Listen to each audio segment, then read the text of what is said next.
A cultural crisis. First of all, if some of you think you don't have a problem, I'd be willing to argue with you that you do. Go one day without it. You know what your it is. I tell you, if going one day without it seems impossible or brings slight panic, then yes, my friend, you have a problem. I don't judge, I just relate. There was a time where I couldn't go without it either. Our culture isn't a huge help in advocating otherwise.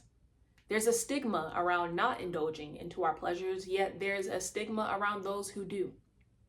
I guess it depends on who's judging. On one end, users may see those who choose not to indulge as boring, goody two-shoes, or upright.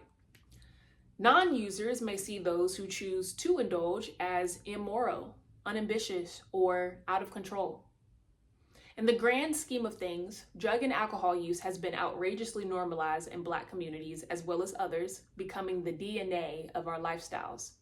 For one reason or another, we use them for communal bonding, entertainment, or more personally, a coping mechanism.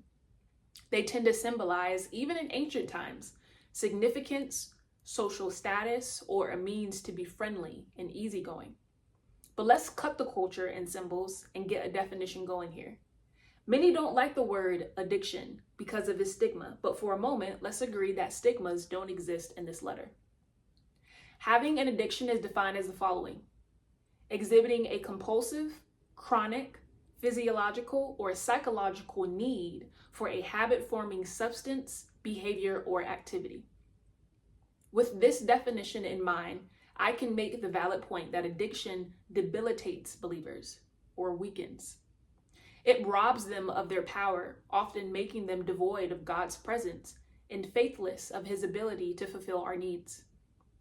Christians should ask themselves if their pleasure or dependence on substances normalizes coping with problems instead of dealing with them, promotes carefree behavior instead of self-control, and influences indulgence of urges instead of practice in resisting them. A question we should all ask ourselves, believer or not, is how much do we rely on substances for everyday coping, function, and regulation? And how often do we tell ourselves that dysfunction and dysregulation is actually normal? I'm sharing these things with you, friends, to get you thinking and to prompt you to evaluate the pleasures you freely or compulsively indulge in. The crisis at hand is that some of us have become the God of our own lives, only misusing our authority. We wound up dismantling our souls piece by piece and then have to humble ourselves before the God for instructions on how to put ourselves back together. I repeat, I don't judge, I just relate.